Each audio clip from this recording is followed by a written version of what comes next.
की शादी को 5 साल गुजर गए थे, लेकिन वो अभी तक माँ नहीं बन पाई थी। फिर उसकी सास बबली कबूतरी उसे ताने दिया करती थी। अरे बहू, मोहल्ले की सारी बहुएं माँ बन गई हैं, लेकिन तेरी गोद अभी तक खाली है। मुझे तो ऐसा लगता है कि मैं पोते का मुंह देखे बिना ही मर जाऊंगी। माँ जी, आप ऐसी बातें क्यों करती हैं? इसमें मेरा क्या दोष? माँ जी, सब भगवान के हाथ में है। हाँ, तू तो ऐसा कहेगी ना, दोष तुझी में है। तभी तो इतने साल हो गए, अभी तक तू माँ नहीं बनी। अब जाकर मेरे लिए खिचड़ी बनाकर लेकर आ। अभी लाती हूँ माँ जी। जैसे ही टुनटुनी खिचड़ी बनाने जाती है, तभी बबली कबूतरी की पड़ोसन उसके घर आती है। आओ सुंदरी, बहुत दिनों बाद आ रही हो। क्या बताऊं बबली कबूतरी, अपने बेटे बहू के पास गई थी। ये लो मिठाई खाओ, बहू को बेटा हुआ है। तू बहुत किस्मत वाली है सुंदरी, जो जीते जी पोते का मुंह देख लिया। और एक मैं हूँ जो आज तक पोते के लिए तरस रही हूँ। ऐसा लग रहा है जैसे पोते का मुंह देखे बिना ही मैं मर जाऊंगी। तू ऐसा क्यों कह रही है बबली कबूतरी? तेरे बेटे की उम्र कहाँ निकली जा रही है? तो उसकी दूसरी शादी कर दे। मेरे देवर की एक लड़की है, तू कहे तो मैं उनसे बात चलाऊं? हाँ सुंदरी, लगता है मुझे ऐसा ही करना पड़ेगा। तभी टुनटुनी वहाँ पर खिचड़ी लेकर आती है और दोनों की सारी बातें सुन लेती है। वो कमरे में जाकर रोने लगती है।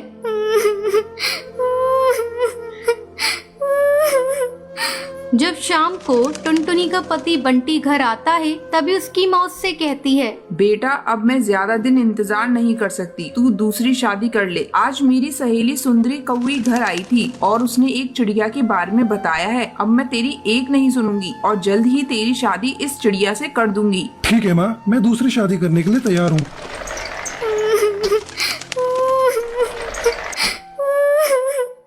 आप ये क्या कह रहे हैं जी? मैं कहाँ जाऊंगी? मेरे जीते जी अब दूसरी शादी कैसे कर सकते हैं? देखो टुनटुनी, मैंने बहुत इंतजार कर लिया। तुम्हारी कोक अभी तक सोनी है, इसलिए अब माँ जैसा कहेंगी वैसा ही होगा। तुम अगर इस घर में रहना चाहती हो तो रहो, नहीं तो यहाँ से जा सकती हो। हाँ, मैं अपनी सौतन के साथ नहीं रह सकती। मैं जा रही हूँ, मैं किसी भी तरह जी लूंगी। इतना कहकर टुनटुनी घर छोड़कर चली जाती है और अपना पेट पालने के लिए पक्षियों के घरों में झाड़ू पोंछा करने लगती है। अचानक टुनटुनी को उल्टी होने लगती है। तभी उसकी मालकिन उससे कहती है, टुनटुनी, तुझे क्या हो गया है? तुझे उल्टियाँ क्यों हो रही हैं? रुक, मैं अभी डॉक्टर को बुलाकर तेरा चेकअप कराती हूँ। डॉक्टर टुनटुनी का चेकअप करके बताती है, मैडम, ये 2 महीने पेट से हैं और इसलिए इन्हें उल्टियाँ हो रही हैं। मैं कुछ दवाइयाँ लिख कर दे रही हूँ, इन्हें समय समय पर देते रहिएगा। डॉक्टर के जाने के बाद टुनटुनी फूट फूट कर रोने लगती है।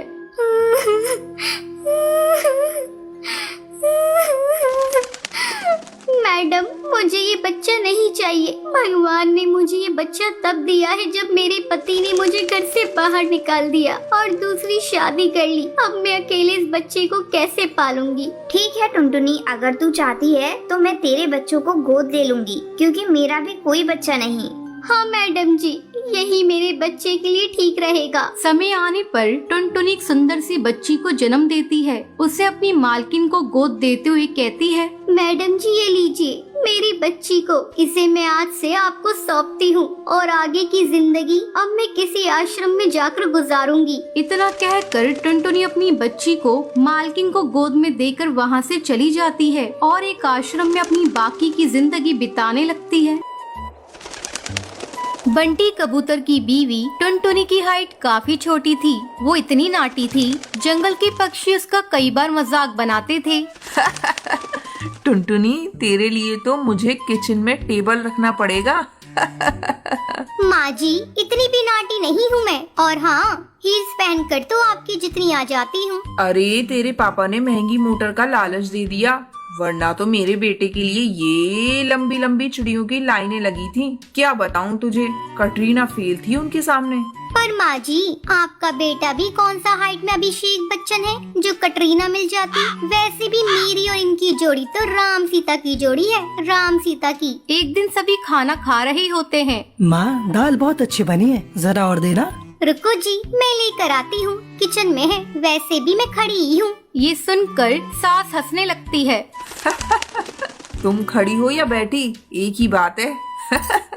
बस कीजिए जी, अभी हील्स नहीं पहनी है मैंने। वैसे भी हील्स पहनती हूँ तो आपके बराबर लगती हूँ। एक दिन टुनटुनी सब्जी लेने बाहर निकलती है तो पड़ोसन कहती है, देखो देखो कितनी नाटी है। रंग तो दिखने में ठीक ठाक था, हाइट भी ठीक ठाक थी, फिर क्या जरूरत थी ऐसी नाटी बहू लाने की।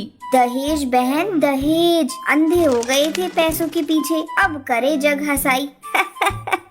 दोनों की बात टुनटुनी सुन लेती है और उसे बहुत गुस्सा आ जाता है। आंटी जी एक बात बताओ, मेरे पापा के पास पैसे हैं, उनको अच्छी लड़की की तलाश थी, ये पसंद आए और शादी हो गई। इसमें मेरा क्या कसूर, ये जो आप लोग मुझे सुना रही हैं? अरे नहीं नहीं टुनटुनी, हम तो तेरी सास की बात कर रही थी। कितनी लालची औरत है। देखिए वो लालची नहीं है, पर उनके कुछ शौक है जो वो अपने बेटे से पूरा करवाना चाहती है। और देखा जाए तो उसमें उनकी गलती भी क्या है भला। और इन्होंने मुझसे शादी की है तो जरूर कुछ न कुछ अच्छाई नजर आई ही होगी ना। और अब ना मैं आपकी बहू हूँ और ना ही आपके रिश्तेदारों को मुझसे मिलना है। फिर ये बात समझ नहीं आई कि आप इतना परेशान क्यों हो रही है। ये बोलकर टुनटुनी वहाँ से निकल जाती है। टुनटुनी चलो जल्दी से तैयार हो जाओ, हम लोगों को पार्टी में जाना है। टुनटुनी तैयार होकर पार्टी में जाती है जहाँ बंटी का दोस्त उससे कहता है, अरे बंटी तू कितना लकी है यार, तेरी बीवी की हाइट इतनी कम है कि तुझे बच्चे की जरूरत ही नहीं, भाभी बच्चे जैसी हैं। और बंटी, अगर मेरी बीवी की हाइट इतनी कम हो तो मैं घर से बाहर निकलूं ही नहीं। कहीं फुदक के कहीं चली गई तो लेने के देने पड़ जाएंगे। सभी टुनटुनी पर हंसने लगते हैं। तभी पार्टी की जगह पर आग लग जाती है। अरे भागो यहाँ से, जल्दी भागो। अरे लेकिन बाहर के दरवाजे पर ही आग है, हम बाहर निकलेंगे तो निकलेंगे कैसे, कोई रास्ता भी नहीं है। अरे रास्ता है ना, अगर कोई सामने वाली खिड़की से बाहर निकल जाए तो सब निकल सकते हैं। तभी टुनटुनी छोटी सी खिड़की से बाहर निकल जाती है और आग बुझा देती है। अरे वाह, भाभी जी ने तो हम सबको बचा लिया। वाह भाई वाह, बीवी हो तो ऐसी, अपने पति ही नहीं यहाँ मौजूद सभी की जान बचा ली है। भाई बंटी माफ कर देना, तेरी बीवी तो सच में कमाल है। मुझे ये बात पता है और मुझे मेरी बीवी पर गर्व है। टुनटुनी मुस्कुराकर अपनी पति की तरफ देखती है। कुछ दिनों बाद टुनटुनी और उसकी सास मार्केट जाती है। वहाँ पर, अरे भैया ये कपड़े देना कितने का पड़ेगा? माता जी ये तो बहुत महंगा कपड़ा है, लेकिन अब बस 2 मीटर बचा है, मेरे तो किसी काम का है नहीं, आप बस इसके 100 रुपए दे दो। अरे भैया तो मैं क्या करूँगी इस टुकड़े का, लेकिन वैसे है बड़ा ही सुंदर। तभी टुनटुनी बोल पड़ती है, इसमें तो मेरी पूरी ड्रेस सिल जाएगी। ये कहकर वो कपड़ा ले लेती है। अगले दिन टुनटुनी वो ड्रेस पहनकर सास के सामने आती है।